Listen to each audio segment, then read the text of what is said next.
Block passport पर निसफ दर्जन यूरोपीय ममालिक में सैर सपाटे और फ़ोटो सेशन का कारनामा सर अंजाम देने के बाद वापस पाकिस्तान पहुंचने पर मोहसिन दावड़ ने अपने ताज़ा इंटरव्यू में सबसे पहले मंजूर पश्तीन को तख्ते मश्क बना दिया, जो इस वक्त रूपोश हैं।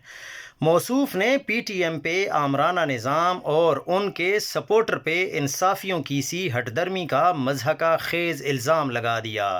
साहब बहादुर ने जनरल बाजवा के साया शफकत तले रचाए गए रिजीम चेंज के मकरू खेल में अपनी शिरकत का जवाज़ लतीफ़ ये पेश किया कि इमरान खान के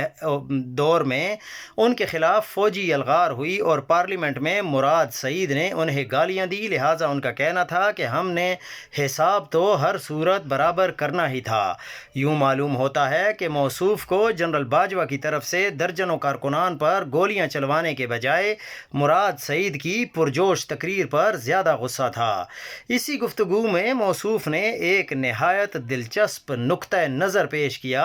कि इमरान खान की हुकूमत ने जमहूरियत को सरेंडर कर दिया था, ताहम शहबाज शरीफ के बारे में उनका नरम गोशा ये था कि वो उनके इक़दामात नाक़िस पर उन्हें मोरद इल्ज़ाम इसलिए नहीं ठहराते कि उन्हें पहले ही से कमज़ोर जमहूरियत विरसे में मिली थी। इमरान खान को बेवक़्त और दुश्मन जान करार देने वाले Mohsin Dawar regime change operation के बाद का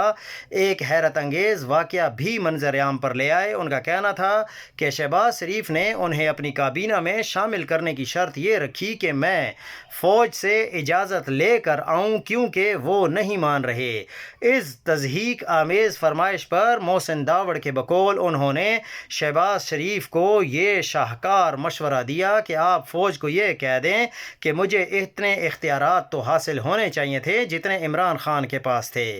इमरान खान से सियासती इंतकाम लेने का डंडोरा पीटने वाले मोहसिन दावड़ ने ख़ुद ये राज अफशां किया कि इमरान खान ने उन्हें और अली वज़ीर को काबीना में शामिल करने की पेशकश खुद की थी, जो उन दिनों ने ठुकरा दी थी। लिहाजा शहबाज शरीफ जतन के बावजूद भी इन्हें काबीना में शामिल ना कर पाए, क्योंकि मुक़्तदर हलकों से मंजूरी नहीं मिल सकी। आप कौम को अपनी जमहूरी खिदमात और इस्टेब्लिशमेंट की गलत पॉलिसियों से भी रोशनास करवाते रहे और मकबूल बयानिए के साथ खड़े नज़र आए।